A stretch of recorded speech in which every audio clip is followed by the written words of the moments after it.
All right, we're talking mindful eating with Demme Matheos. Welcome, Demi.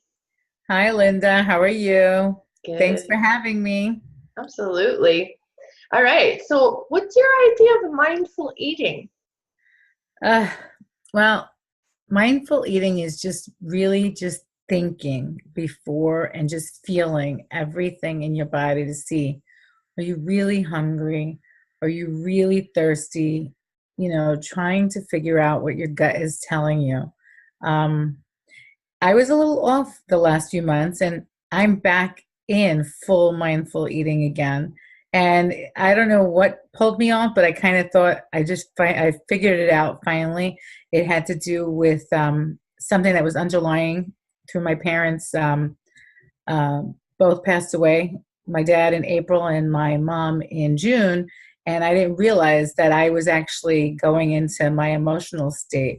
And I just figured that out. So it's kind of amazing to be able to say that and feel it and understand it and know now for the next year what I will actually be remembering and focusing on is mindful eating, especially around those times of the year. Yeah. Yeah, yeah, and it wasn't this year. You lost your mom when you were 15. Oh, yes, yes, yes. Yeah, and how old were you when you lost your dad?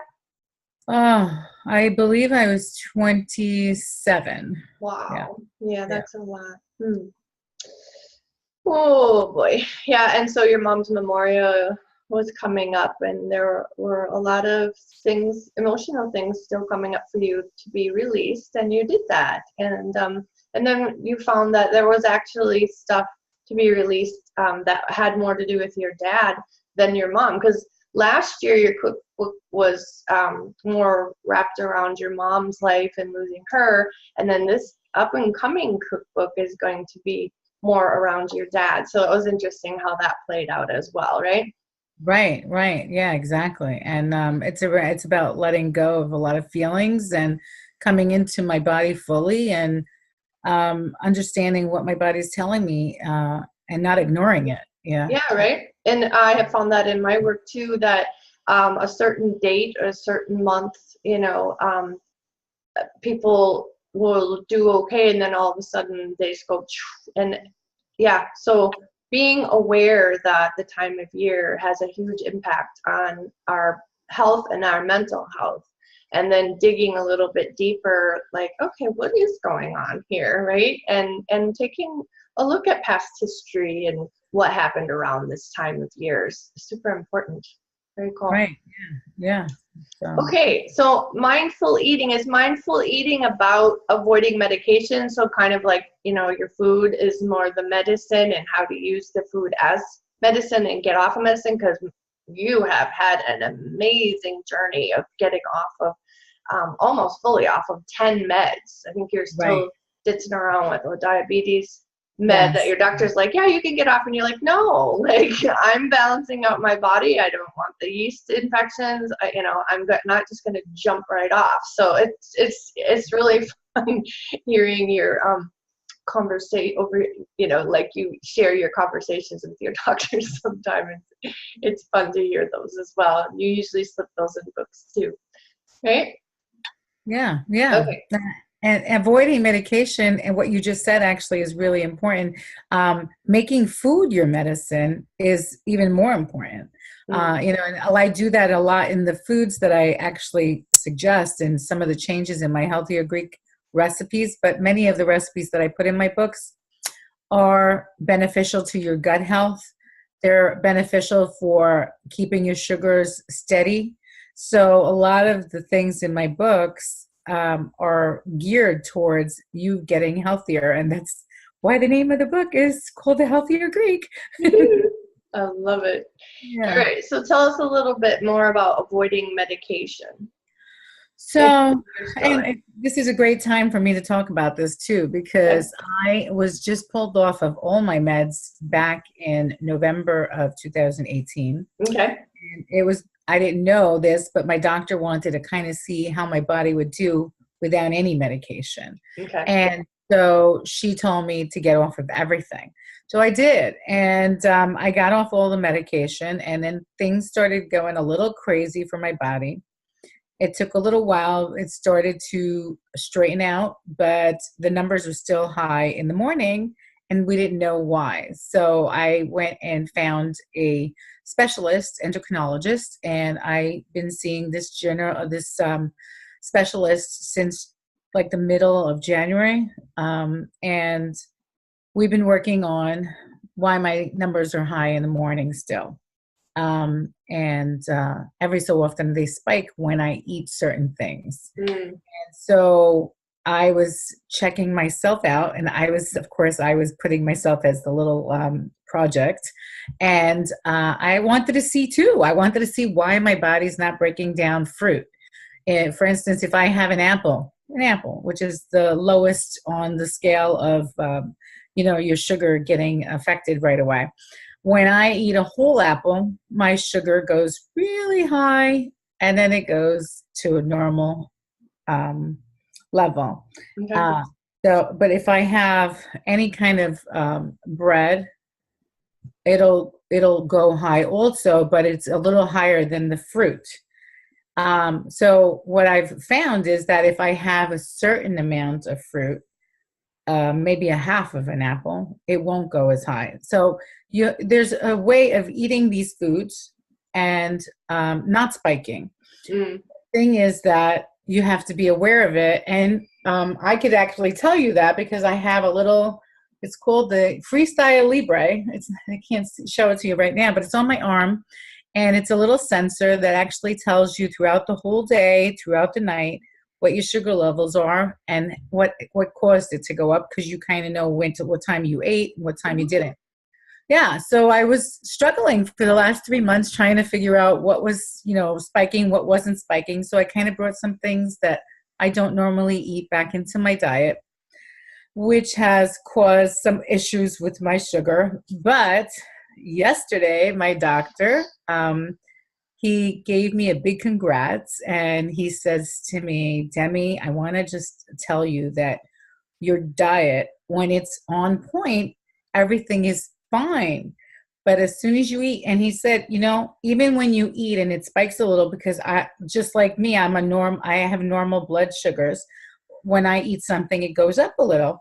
That's what's supposed to happen. Then he was explaining to me that what happens is, because I don't want to take medication and I avoid it as much as I can. But I've tried every single thing to stay away from this medicine. And right now, right this moment, my body's not ready to give it up yet. Yeah.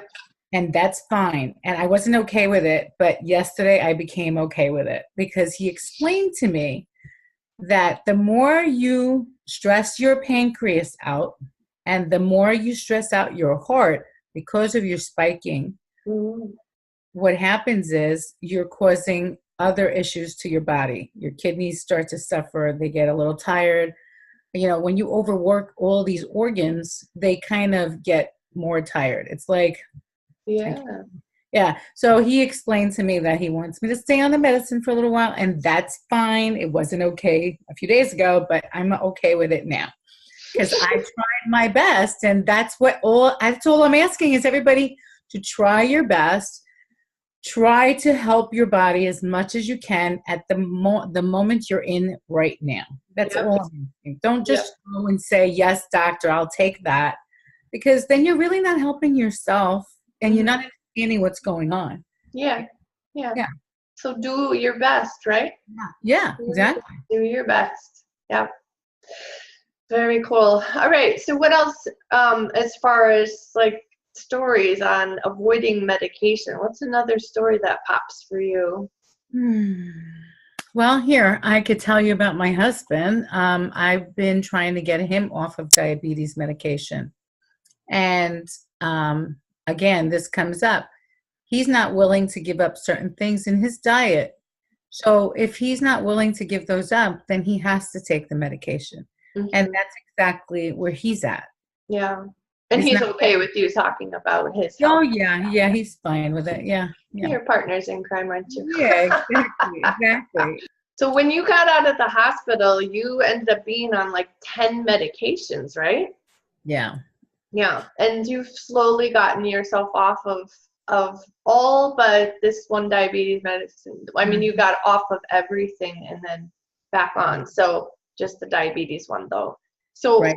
so how did that go? Like, what were all the things that they were medicating you for, and then how did you get off, and which Okay. ones were you off first? Well, I was on cholesterol medication. I was on anxiety medication.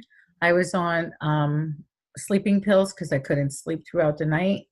I was on blood pressure medication and diabetes medication. Trying to think what else. There were so many. COPD, did they put you on Oh, anything I for was the taking breathing? an inhaler for COPD. Yes. One inhaler, okay. Yeah. And I believe, I believe that's everything. Yeah. And so it started out with getting off the anxiety medication. That was the hardest one, I think. Really? Yeah. That one and the diabetes, of course. The anxiety one was very hard to get off. I went through big crying spells. It was almost like suicidal to try Wow. those things. Yeah, Right. it was How the old worst were you, thing. Demi, at the time? Oh, that was about 9 years ago. Okay, So so you were kind of in that perimenopause stage as well. Yeah. yeah. Okay. So I was about 41, 42. Yeah. Mm-hmm. And so that one was the hardest one. And then, as I started getting better, the one for sleep, as I got healthier, the one for sleep I didn't need anymore, and I started sleeping. It was about like 5 or 6 hours a night, so I was okay with that. I couldn't sleep 3 hours in the beginning, yeah, and I'd be up most of the night. Wow. Yeah, it was rough. Yeah. Yeah, And later you found out that you actually needed a sleep apnea machine. So yeah, that's exactly. on the horizon now. Anyways, back to getting off. So then what was the next? Then cholesterol medicine, and I was getting so excited just getting rid of each medicine. I was like, all right, check. We got the next one. Let's go. Yeah, right? Yeah, about maybe 2 years ago, I finally got off of my blood pressure medication. And that was kind of exciting because I remember my blood pressure always being over like 140, over like 90 something. And it was scary sometimes because I was on the medicine. So when I finally did get off, I was really excited about that. And then, I'm on top of it. I check it every so often. It does go a little up if I have something a little higher in salt. But I make sure, again, water is very important for blood pressure to keep it stabilized. So make sure you're hydrating yourself. Mm. What So else? Demi, so at its worst, your blood pressure was Oh, 170, 168 over 130, 140. Yeah. okay. It was And crazy numbers. Yeah. at its best, it's been 110 over 70 or 68. okay. And Yeah. what is it recently? But yesterday it was 119 over 70. So I was excited about that. Yeah. Yes, good. Okay. And so what was the next one?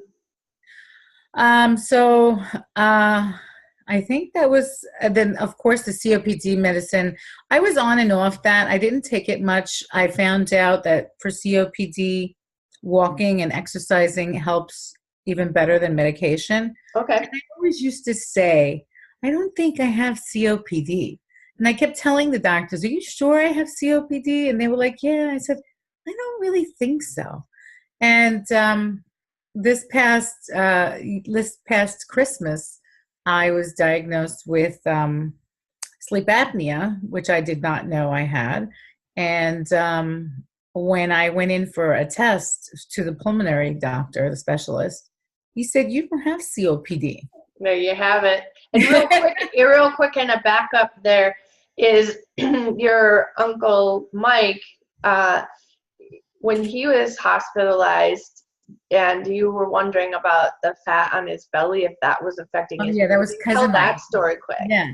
So cousin Mike was in the hospital a few years ago before he passed away, and he had a lot of pulmonary issues and lung problems. And I asked one of the specialists when I walked outside of the room, I said, is it possible that fat can be pushing up against his lungs and, causing him to have problems with his breathing? And he said, definitely. And I said to myself, wow, aha moment. I said, that's what's going on with you, girl. And Yeah. I kind of knew. And again, that's all about being mindful in your body and just listening to what's going on. And, it takes a little time and practice. And if you keep doing it, not that you're going to ever not go off of, being mindful, but it's really good to be inside your body and feel everything and understand what's going on. Yeah. Yeah. So cool. I love it. And yes, take in your doctor's information. Absolutely. Have those conversations. Absolutely. And, the doctors don't know everything, right? So you get it figured out, bring it back to your doctor. Get it figured out, bring it back to your doctor. It's very cool. And they have better resources now, too. And, I'm not going to lie. Stuff. And what I found with my doctors, they love that I ask questions. They love that I challenge them. They learn from me sometimes, well, most of the time. And it's really nice. Yeah, it's really nice to just go back and forth with a doctor because everybody's just like, oh, they're doctors. But they really don't know everything. I had a doctor tell me this 2 months ago. He said, you probably know more than I do. And I said, I probably do, but I'm pretty sure you know some things I don't know. Oh, yeah, absolutely. They're great. Yeah. So I totally like to challenge every doctor of mine. I love it. I love it. I love it. All right. So detoxing the past. Whoa, that's just like open up a can of worms. Yeah. Yep. That's like You've done lots and lots of detoxing, clutter from your home, which had stuff to do with the past as well. Oh my gosh, like where do we begin? So if there's only one thing that you would talk about as far as like detoxing from the past, we could start with that. What would that be that you want us to be sure and know to take a look at? Well, a lot of things that come up for me and for a lot of my clients is childhood. And childhood memories that, are just stuck right in their heads and, kind of doesn't push them to go forward or allow them to go forward because they're still stuck right back there where they were like 6 years old, where their parent was saying, you're not enough. Oh, you didn't do well. And that's one deal, like one big deal that has been coming up for me and a lot of my clients. And I love helping them actually discover that. And sometimes it's hard for people to go back to that. I remember when I was first told, you need to look into your childhood and forgive your child. And it was really hard for me to do.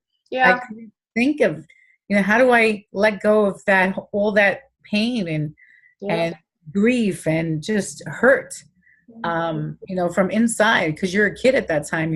You're still developing, and there's just so much hurt going from inside that how do you let go of that? Yeah, and it's not just what parents have said. We make conclusions in our own minds about certain things with the limited knowledge that we have as children. Oh, I must be, like the worst one is like sexual predator in a child's life, and it's so confusing because it feels good or whatever, and it's they internalize it. It's like, oh, this must be me, and that one is like a really toughie too. So detoxing the past is huge. Yeah. Cool. All right, so what else about detoxing the past that you want people to be sure and understand? Well, it doesn't mean when you detox that you let go of everything, every memory. I think that it could always be there, but I think you need to just remember that you have a life and that you want to live it to your fullest. And if things are holding you back from the past, for you to move forward and become the best you want to be or be for your family or your friends or whoever you're with, I mean, you kind of have to just let it go of that, all the negative part of it, and think of all the positives that you got from it. Hmm. And that will actually bring you where you need to go. Right. And that doesn't mean do that on your own Oh, no. necessarily. Get No. help. You Yeah. know, I mean, I take people through releases and then a neutralization, and it just becomes another page in your history book and no longer has that emotional hold on you. So yeah, Yeah, no, it helps. and I agree. And right now I'm seeing a therapist every week just to unload Yeah. to someone. And you know Right. what? That doesn't mean that, it's a negative thing. Mm-hmm. It's a positive thing. And in fact, when I go to her, I think I'm just telling her everything that's so good. Everything's going great. And, when there is something like a little, pebble in the road, I could actually say that too. So Yeah. it actually helps. Yeah. Yeah. Yeah. I love it. Yeah. You just don't want to go to someone where you just keep repeating your same old story and you never get out of your story, and that's not going to move you forward either. Yeah. So yeah, cool. And All right. you helped me a lot with those things. And sometimes I don't even want to face them, but it's such a great feeling when you do. Mm-hmm. So and I love that. And again, that brings me back to my mirror stories, is looking at yourself in the mirror and just like, let's do this. We got this, and Yeah. yeah. Well, the fun thing for me as a book coach, because I'm also a money and mindset and business coach, is somebody really is excited about doing their book, and all of a sudden they can't go forward, and it's because they've got somebody to release, and we just go do that, like bam, bam, bam. It doesn't take long, and then bam, we're just like right back into the book again, and that's their carrot, right? That's what they want to be doing, even if someone doesn't want to release. Or talk about something in their past, it's in the way, and it just becomes so blatantly in the way, and they're like, they choose the book over whatever the issue was or the person that they were having an issue with. So it's really beautiful. I love the book process. Well, I love the book process with you. And I think that you should actually be called the soul coach. Hey, but who knows? That's come up before. Yeah, because Yeah. that's the thing. We get to your soul, out of your pain body, out of your ego. It's a very healthy way to look at one's past. Yes, I agree. Thank you for recognizing that too. Very cool. All right. And so one of the things, I mean, you found your mom when you were only 15 years old, and then your dad kind of like freaked out. And so you were the one leading, and being the adult when you didn't really need to be the adult, right? Yeah. So Yeah. that's huge. It was rough. It was, Mhm. June 1st, and I was 15 and a half. My birthday was coming up. My 16th birthday was coming up in November. And that morning, just waking up, I literally had to take on the role as the adult in the room and called for the emergency to come and pick up my mom. And then I had to watch her go out in a body bag, which was really hard. And then I ended up becoming my little brother's, who was 13, is I kind of just like his protector. That's how I felt. And that's just how I felt. It's not, what everybody may think, but that's how I felt. Right. And I took on that role inside myself without telling anybody or asking for permission to do it, or I just did it. Yeah. And it was rough. And I just realized that I did that. And I didn't understand that I had did that, but I took on a role that I shouldn't have taken on. And Yeah, that was huge. And then on top of it, as almost 50-year-old, you're like looking at all this clutter in your house, and a lot of it was your mom's stuff. Right, So just your mom's stuff around was right. holding you back from releasing your past. Not that you had to get rid of all of it. It was Yeah. just another, Well, thing that you went through, and you actually hired a declutter person to help you, and that was so fabulous how you handled all of that. yeah. Thank you. Yeah, I did hire a declutter person, and it was a rough, like again, it's a start again, right? And Hmm. it was rough for me to start with that because I remember, but she was very gentle, thank God. And when we did go through the things that I was saving from my mom, She would ask me certain questions, what comes up for you? Are you going to use it? Yeah.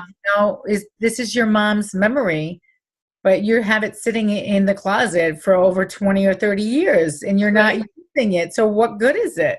And so she kind of made me see that, yeah, you're right. I need to start using these things, or I need to give them to somebody that will use them. There you go. Move her memory out of your house to touch other people's lives. It's fairly beautiful. Yeah. And she also noticed that you kind of because you said you were raised in chaos, there was disorganization all over your computer too. So she got you like detoxing your computer and making organizations and stuff there. So that's so beautiful. I love how that all went down. Yeah. And then dealing with emotions. Whoa, right? I teach this one. My hand is my helper. I know you use that now. Get that logic over in those emotional pictures that you're running over on the right side. How about you? What do you teach for dealing with emotions? Well, kind of just being aware of your emotions and where they're stemming from is a huge deal for my clients. Getting them to actually even see that there are emotions there. In fact, I have a few clients right now that I'm working with, and I see that, from my view, when you come out of it, you could actually see what's going on. And, I'm really good and intuitive on catching those things, and taking notes with those things. But that's the huge thing, when you finally get your client to be aware of it and have a aha moment of their own, so that they can see, wow, that's where my issue was stemming from. And, that's when you start seeing like the great stuff coming in, and growth and change in habits, and wanting to change because you finally see why you were doing those certain things. That's a huge and that's what really sets you apart from other health coaches. You also have a behaviorist background, and you're super intuitive, and you can really tap into what is like really not quite right with this situation, and you know what to do. Like, you recognize what's wrong, you know exactly what to do, and you're very gentle in helping, like your declutter lady was for you, and you really appreciated that. So yeah, you're very tapped in, very tuned in. You've worked with kids with special needs. You know how not to set off a client, if you will, and how to be gentle, and how to be super encouraging. Like, you have referred to yourself as cheerleader before, right? And it's like, you did it, you did it, you did it. And you do that for yourself too, even with like your drinking of the water, right? So I love that. That piece of uniqueness that you bring to your health coaching business. So thank you for that, Demme. I love the work that you're doing in the world. Is there anything else you'd like to add as far as like helping people deal with their emotions, empowering them to deal with their emotions? Well, emotions are in and out. You may deal with something today and think it's all finished, and you're done with it, but it's like an onion. You constantly pull back another layer, and you're still working on that same thing. And especially my mom's grief has been a big deal for me. I kind of thought it was done, and every year it's like, oh yeah, I'm good, and then it comes around and it's not good. Yeah, I lost my father to suicide when I was just barely 17, and yeah, I tell you, especially when your brain isn't fully developed, because it doesn't really fully develop till age 25. And then 2 years later, you lost your dad. So you didn't have a good foundation in walking into like losing your father on top of it, right? So lots of swirly emotions, and not a good foundation for handling them. And I had a great foundation, and still it was just a nightmare. And I just say grief comes in waves, and you never know. And we can go when it comes, like, oh no, I don't want to feel this way anymore. Or we can just puff up, stay open, and like, here it comes again. Okay, I'm just going to let it flow through, even more this time. Does that make sense? Yeah, it totally makes sense. And that, in fact, that's how health comes along too. You know, you could keep working on your health and your immune system. And what I've found is, you know, health goes, you know, you're getting healthy, you're dropping medicine, and boom, suddenly you're not feeling well again. And it's like a detox. Your body is constantly detoxing layers and layers of unhealthiness that Yep. went through how many years, and then suddenly you're feeling great again. Yep. Yeah, that's how it goes. It's interesting. Yeah, it is. All right, madam. Very nice. And we'll put the details on how to get a hold of you into the description of the YouTube video here. Thank you so much, Demi. You're welcome. It's always a pleasure. Bye-bye. Bye.